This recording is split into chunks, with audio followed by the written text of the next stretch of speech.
Hello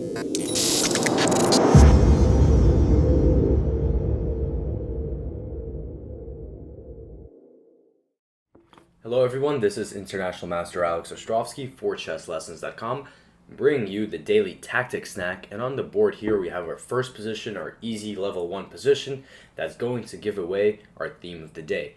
And in the present situation we see that black is down a ton of material. White has a queen, black does not.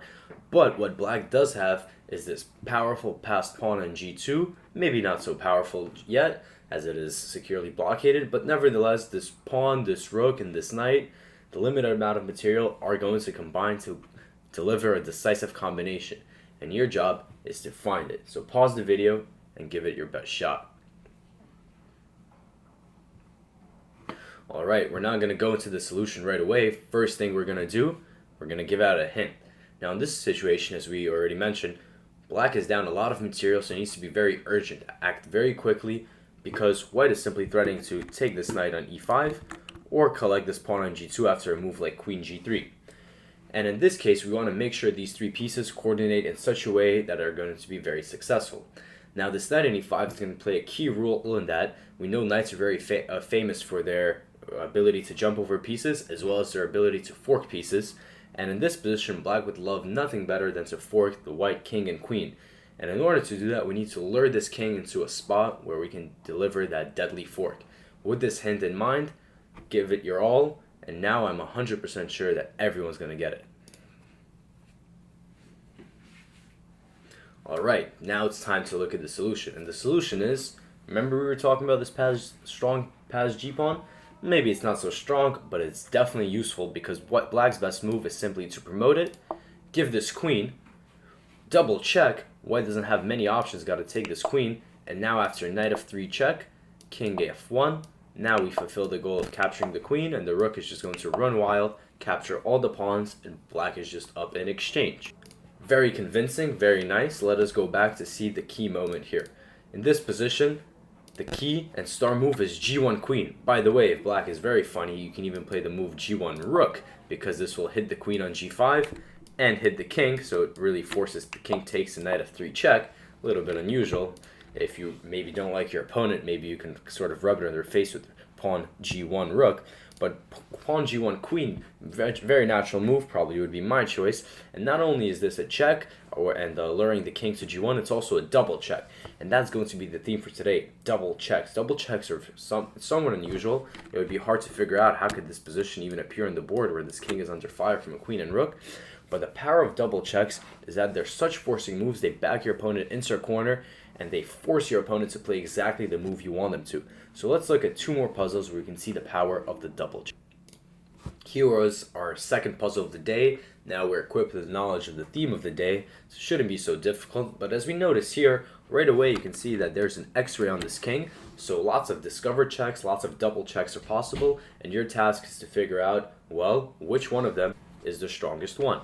And now pause your video and give it your best shot.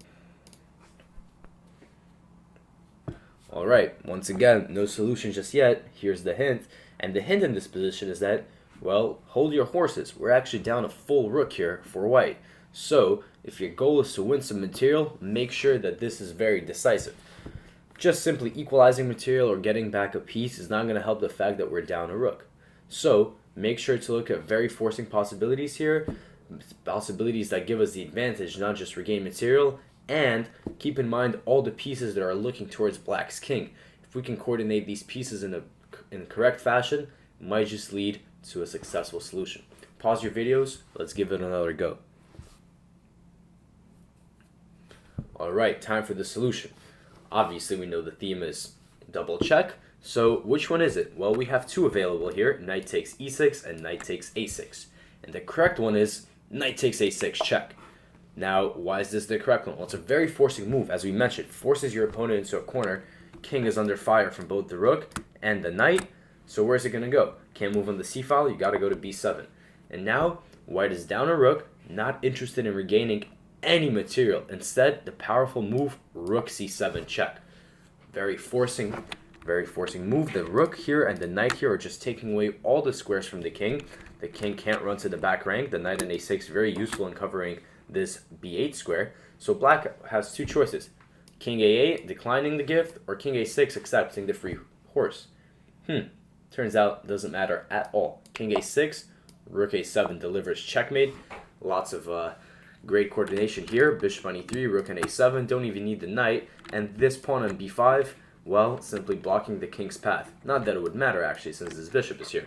And if king a8 escaping, quote unquote, escaping, not really much of an escape here, rook a7 would be checkmate. So let's go back here. A common mistake in this position would be to deliver a double check and take this bishop.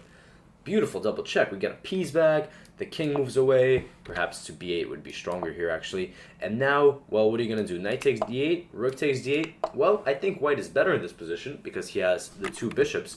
But this is nowhere near as winning as the move knight takes a6 check. Very nice usage of the double check. Force your opponent's king to b7. And now deliver checkmate. Alright, now it's going to come the hardest puzzle next, and it's also my favorite. So let's see how that looks. Here is our last position for the day. Now, as I mentioned, this position is my favorite one, and the reason that I like it so much is that you will see this position involves a lot of different tactical themes. The one we're focusing on for today is double check, but you will see here that other tactical themes are also in play. Hopefully you're already aware of these because that will make your life much easier. Regardless, pause the video and see if you can find the right answer. Alright, here's our hint before we get to the final answer here. I don't have to tell you that white here is not doing too well by material. He is down a whole rook after all. Now, the hint in this position is you better have been looking at the king side. Here we have the rook, the bishop, this other bishop. Everyone's targeting the king side. So you want to look for a killer blow in that direction. Now, a move like rook g7 may not be entirely sufficient because we're already down a rook. So giving away a rook and bishop for the queen, not a really good trade when we're already down material. So look for ways to break through black's defenses here, even if it costs you more material.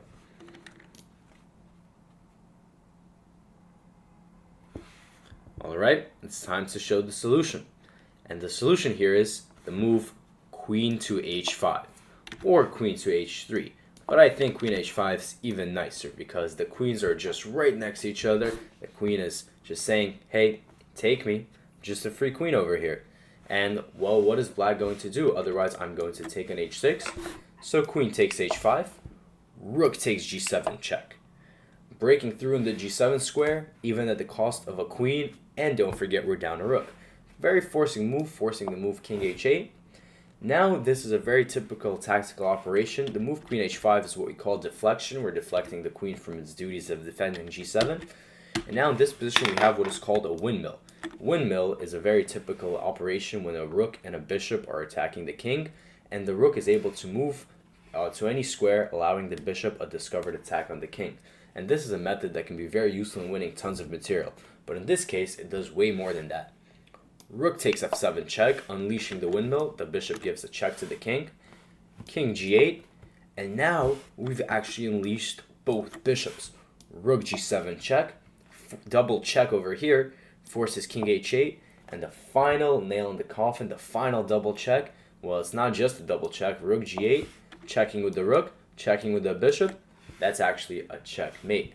Very nice checkmate. Once again, the double check, very powerful tool, very forcing tool, and in this particular case, it's the tool that won the game literally by checkmate. So let's go back to a quick recap of this position. Of course, many star moves here. Queen h5 is how we got the ball rolling. Should mention that if you tried to move queen f4 with similar ideas, you're not in luck, because after queen takes f4, rook g7, king h8, let's say you try the same idea with rook takes f7, oh no, knight e5 blocks off this bishop, and now you have nothing to show for that huge material deficit. But queen h5 or queen h3, those are great. Sacrifice the queen, break through on g7, set up this windmill, and with the aid of the double check, both bishops and the rook unleash a powerful checkmating destruction against the black king.